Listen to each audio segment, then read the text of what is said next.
শেষ সময়ের প্রচারণায় ব্যস্ত দিন কাটছে ঢাকার এমপি প্রার্থীদের। ভোটারদের দ্বারে দ্বারে যাচ্ছেন, শোনাচ্ছেন নানা পরিকল্পনার কথা, দিচ্ছেন নানা উন্নয়নের প্রতিশ্রুতি। প্রচারণার 15তম দিন কেমন কাটলো ঢাকার বিভিন্ন আসনের প্রার্থীদের, সেই প্রচারণার খবর জানাচ্ছেন মাহি হাসান। প্রচারণার সময় একেবারে শেষ দিকে, দম ফেলার জোনেই ঢাকার বিভিন্ন দলের প্রার্থীর। রাত দিন ভোট প্রার্থনায় ব্যস্ত তারা।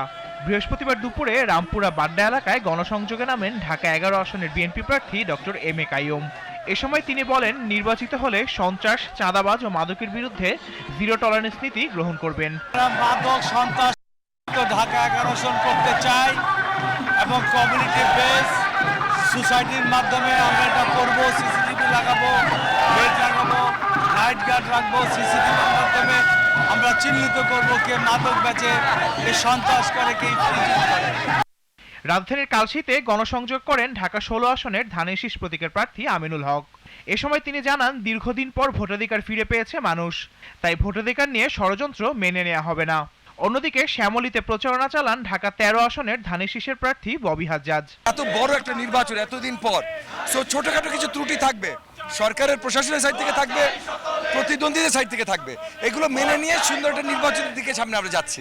আমরা খুব সতর্ক রয়েছি, আমাদের নেতা কর্মীরা সতর্ক রয়েছে, আমাদের আইন শৃঙ্খলা বাহিনী সতর্ক রয়েছে এবং আমার এই এলাকায় যে বা যাহারা কেউ যদি কোনো অস্থিতিশীল পরিবেশ তৈরি করতে চায়, কোনো বিশৃঙ্খলা করতে চায়, আমরা সেটা সকলে মিলে এলাকার সাধারণ মানুষকে নিয়ে দৃঢ় হাতে দমন করবো ইনশাল্লাহ। পুরান ঢাকার ব্যবসায়ীদের জন্য চাঁদাবাজ মুক্ত একটি পরিবেশ তৈরির প্রতিশ্রুতি দিয়েছেন ঢাকা 7 আসনের জামাত মনোনীত 11 দলীয় জোটের প্রার্থী হাফেজ এনায়েতুল্লাহ। সকালে চকবাজার এলাকায় নির্বাচনী গণসংযোগকালে তিনি একথা জানান।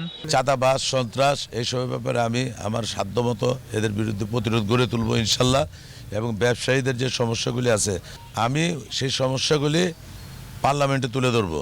কারওয়ান বাজারকে দেশের সর্বোচ্চ আধুনিক ও পরিবেশ বান্ধব করার প্রতিশ্রুতি দিয়েছেন ঢাকা 12 আসনের জামায়াত প্রার্থী সাইফুল আলম খান মিলন। গ্যাসের সমস্যা আছে, পানির সমস্যা আছে, সুয়ারেজের সমস্যা আছে, জলাবদ্ধতা আছে। এইটাকে মানে আমরা সমাধানের জন্য আমি একটা ইঞ্জিনিয়ারিং টিম ইতিমধ্যে গঠন করেছি, সেটা আরও শক্তিশালী করা হবে। Mahi Hasan, GTV news, Dhaka.